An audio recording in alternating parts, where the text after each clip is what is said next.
What's up, guys? Amanda here. Wanted to talk about getting an 800 credit score. Everybody knows that it's super important to get anything like you want to get a credit card, you want to get a home loan, an auto loan, all of those things. You need to have a credit score, but they're not going to give you a good credit score unless you get a credit card. But you can't have a credit card unless you have a good credit score. So how do you do it? How do you start? Where do you go? Well, I'll tell you. So the first thing that you got to be able to do is look into getting a secured credit card. A secured credit card is something where you put the money up front and then the credit card company will hold it and charge you interest on it and everything so that you can gain your credit and you pay on it every month if you're using it. And then they'll wind up giving you a credit score or potentially even upgrading that credit card, that secured card, to a full-fledged regular old credit card.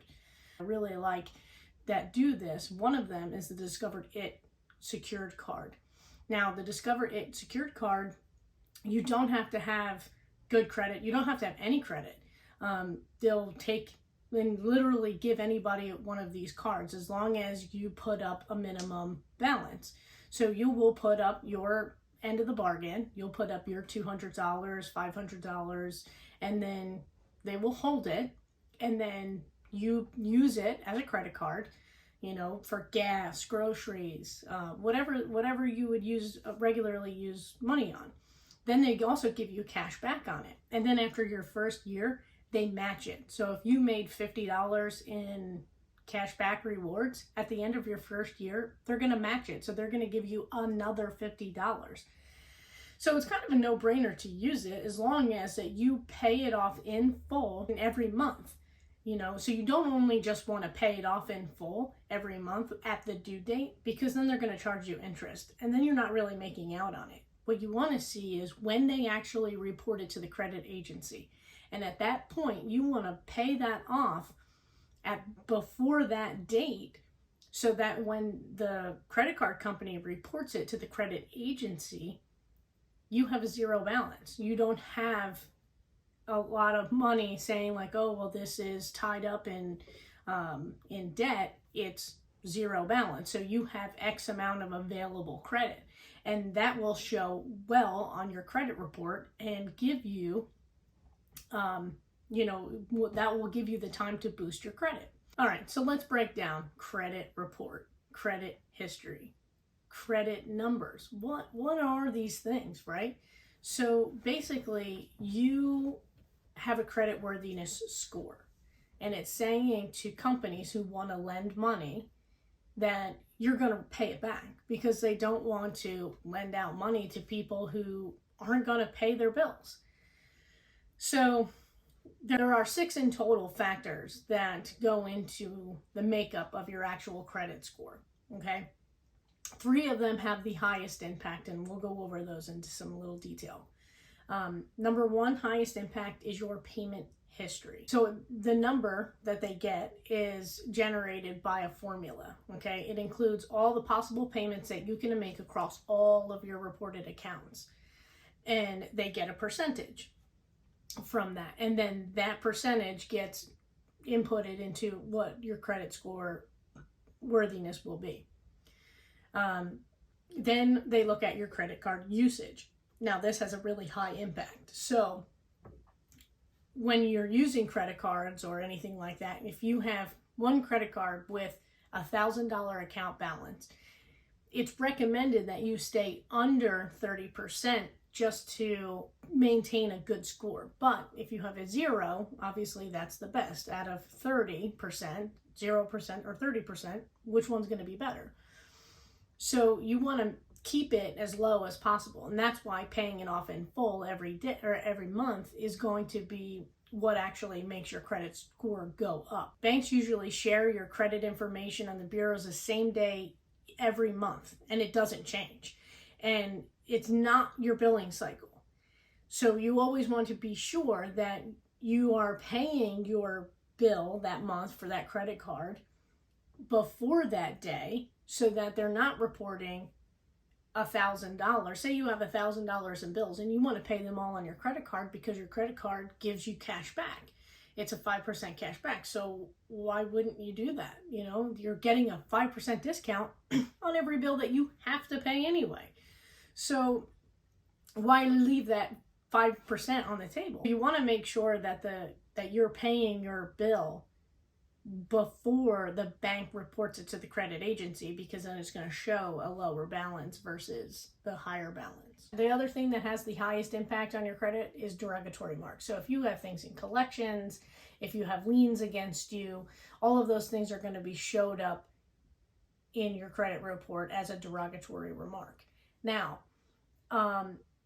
items in collections can be easily removed. All you have to do is contact that creditor and find out how much you owe, and you can either pay that balance in full, or, which will have a better outcome on your credit report, or you settle for less. So you can actually negotiate these collections reported on your account. And that's super important too, right? Because like if you don't have a lot of capital, or you don't have a lot of cash on you, and you owe $1,500 or $5,000 to a creditor, you can take that, and once it's in the hands of a collections agency, the collections agency did not buy your debt for the same amount that is owed, because then they wouldn't make any money, right? Like you only owe, say you owe $1,000, they're not going to buy it for $1,000 because there's no money to make there. They also have to pay people to reach out to you and to get you to pay the bill, to notify you. So they're either going to be sending you letters in the mail, calling your phone, and all of that takes time for people to do. So they're paying people to do that. Even when you call in and say, hey, I want to rectify this, you know, what can we do? They're paying somebody to talk to you. So that debt that they bought, they have to buy it at a low cost in order to make money off of it. So what they usually do is maybe they buy it at a 50% discount. Maybe they buy it at a 75% discount. When I always talk to people about if they have debt or in collections like that, I always say just tell them that you'll make one payment and it's going to be 25% or 50% of the total balance, and then you want it removed from your credit card, but you'll pay it right now. Because the faster that they get the cash from you, the better. Then they can just wipe that off as a liability. Now it's an asset. They just turned a liability into an asset. So never have to pay the full balance on a collections call. The next thing that comes into play with your credit score is your credit age. So this is basically just an average of all of your accounts that you have open. So if you have a credit card with your bank and you opened it up 10 years ago, and that's the only credit card that you've ever had, but then you go and get a new credit card, 2 months ago, now you're averaging that, they average that 2 months into the 10 and take an average of that. So that's going to drop your credit score just for a short time until they say, okay, they're still being responsible. Your total accounts also has something to do with this. They want to see a ratio, a different mix of credit accounts. So credit cards, notes, and they want to see that you're using them responsibly, that you're not maxing all of these out, which this, the total accounts has a low impact, right? Because they just want to see that you're getting them and using them responsibly. But really what plays into your total accounts is your total credit usage, which we talked about earlier. Then you have inquiries. So when somebody runs your credit, say you apply for a credit card or you apply for a home loan or auto loan, all of those things, they're going to check your credit score to make sure that you can pay back that amount that they're going to give you. When you get an inquiry on your account, it'll usually drop for 3 months or so, and then it'll come back up. But so those are temporary hits on your credit score. So sometimes they can do soft hits and just kind of like breeze through it. But when they're actually handing you cold hard cash, they're likely doing a hard hit on your credit. Places that do soft credit checks are places like Verizon, AT&T Wireless, like all of your cell phone carriers. Say you want to switch and they They check your credit score to make sure that you're going to pay your bill. They want to see that you're creditworthiness. Though they're not giving you a loan, they just want to make sure that you will pay your bill. So they do a soft check on your credit. The whole point of having your credit drop for 3 months is to make sure that it's kind of like a fail-safe. So the fail-safe is that you aren't taking on more credit or more debt than you can actually handle. So if somebody gives you a credit card for $5,000 and then you try to go get an auto loan, maybe you'll get the auto loan, but then it's going to drop again because you got another inquiry, and then you try to buy a house. They're looking at those and seeing that in succession, like, okay, how are you and why are you applying for all of these all these loans and all of these lines of credit all at the same time? So all of that together is how they accumulate that one little score. So in order to make it better, you should be looking at ways to pay off all of your credit cards in full every month before they report it to the credit agency. That's going to be a surefire way to make sure that your credit usage is as low as possible. That, to me, I've noticed personally that's what benefits my score the most. So my score is as high as it is because I pay my bill prior to them reporting it to the credit agency. And that's it.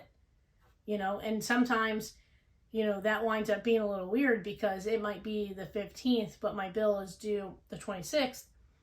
And I have other things that I know that I'm putting on that credit card and that aren't on it. So I'm almost constantly paying my credit card. Whereas if I'm paying cash or just transferring the money to pay that bill, it's just the same. So instead of transferring it directly to that agency or that company, I'm just transferring to the credit card.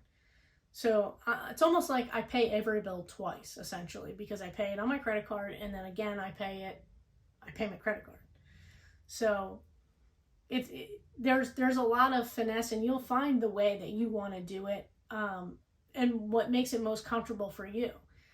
Originally, when I first started, I set all my bills and all my credit cards on auto payment of the minimum balance. So I never had a missed payment because your payment history has a high impact on your credit score. So I never wanted to be in that low, I never wanted to miss a payment. So while I was getting a handle on paying all of my bills on time and all my notes and all my credit cards, I wanted to make sure that they were all paid. So I set that up on auto payment. And then I would go back in and pay what I knew I owed. So that way it was at a zero balance prior to them reporting it to the credit agency. And you'll find more tips and tricks along the way, and I will do my best to try to, whenever I find one, maybe put out a little video and let you guys know what I think. But if you found this video helpful, please do us a favor, hit that like button, subscribe, and we'll try to give you more content like this and try to keep you on the up and up on your credit score. And eventually you're going to get that 800 credit score and it's going to feel great. We'll see you on the next one.